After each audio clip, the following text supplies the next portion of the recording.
Welcome. Today's topic is following your intuition.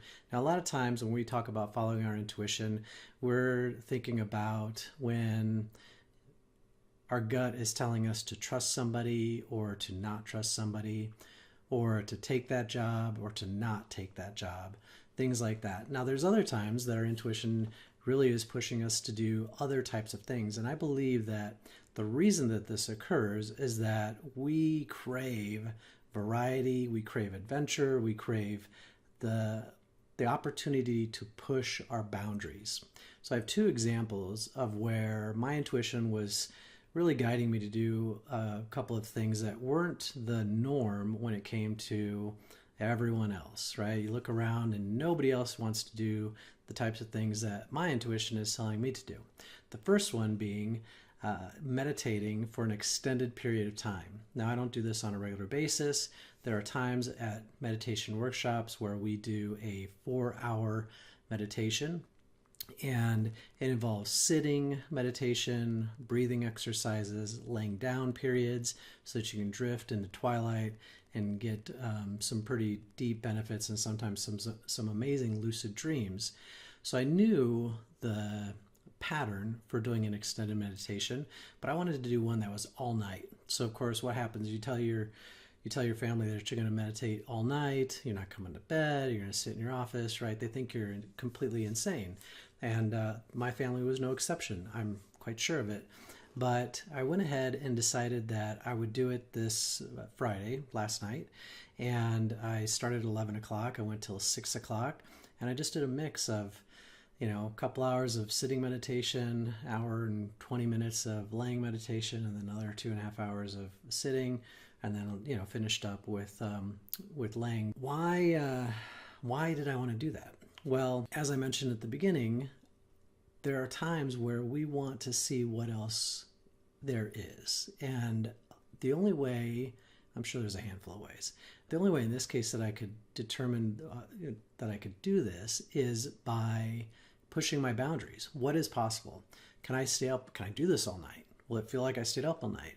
Will I be able to have my live stream in the morning? I honestly didn't know if I would be awake this morning to have the live stream, depending on how everything felt last night. So as you can see, I'm here, I'm mostly functional, and I don't feel exhausted. So it was a really good experience, and I'm glad that I did it. And I have to say that, as we push our boundaries, we find that we are improving our experience, right? So if we're into, it doesn't have to be extreme sports.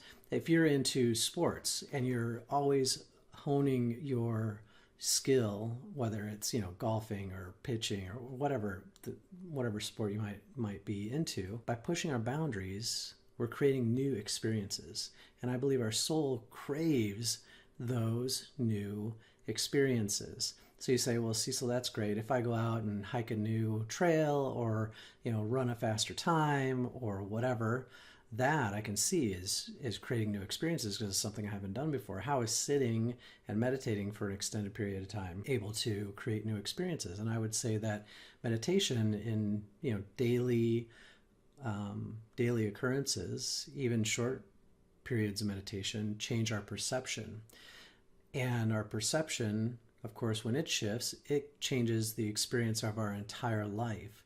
So what I was looking for, and what I'll continue to look for, is how do I maximize the meditation that I'm doing with minimum disruption to my life, to my family, so that I can continue to shift my perspective, my perception of the world around me, of my relationships, of how much I enjoy just being day to day, moment to moment.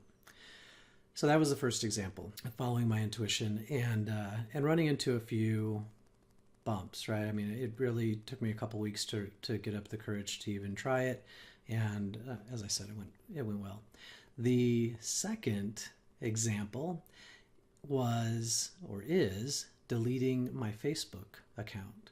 So as you may have seen in the news, there's all sorts of headlines about data and privacy and this and that. However, I've always gone back and forth with having the app on my phone because of how addictive it is. You can open your phone to put milk on your grocery list, and all of a sudden you're on Facebook and an hour has gone by. I know I'm not the only one that has done this, because I watch other people do it at dinners and at restaurants, and I mean, it blows me away,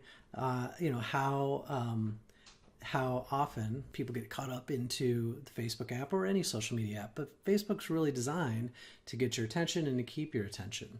And the more that you're on the app, the more advertising they're able to put in front of you. So I've always gone back and forth where I've deleted the app, I put the app back on. But a month or two ago, I read an article about how a political party in Myanmar had used it to truly manipulate and create a group of people that was really focused around hate speech and just not a good approach to leading people.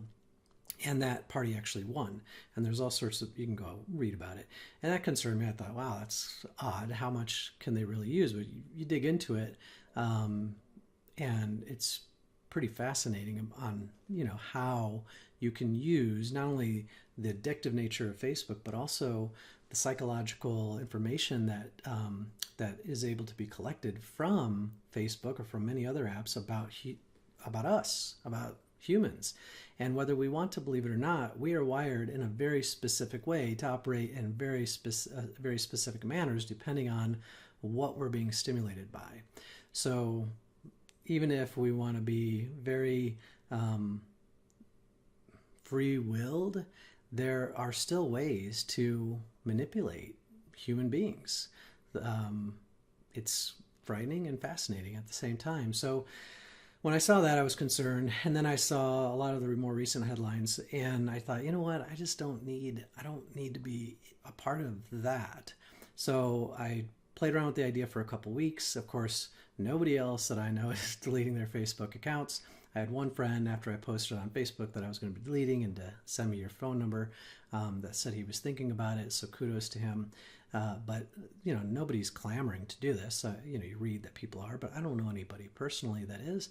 And I decided to go ahead and do it. But I will tell you that it wasn't as bad as when if you've had a pet and you have to decide okay, the pet's it's old or sick or whatever, and you have to put it to sleep. I had the same struggle and that same feeling in my stomach when I went through the deletion process of the Facebook account. And of course, that's because you put so much time, so much energy, so many photos. Now, the good news is you can download all those photos, and I've got all that. But it was exceptionally difficult to delete the account. But I believe overall that it is a positive thing, and it's going to free up a ton of time for me personally. And I am making my own statement in my own way. And as they say, you can only change yourself. So that's what I try to focus on. That's what I spend my energy on as much as I possibly can, unless somebody's seeking advice. And of course, then I will gladly invest energy in answering questions and coaching. So let me know in the comments what your intuition has guided you to do recently and how it went. And I'd love to hear from you. Thank you, everybody, for being here. Subscribe to be notified of new videos. Like and share this video on your favorite social network. Of course, I won't see it if it's on Facebook, but that's okay. I still appreciate it if you share it there, but you can also share on Instagram, Twitter, wherever you want. I hope you have a great weekend, and don't forget to eat your cantaloupe.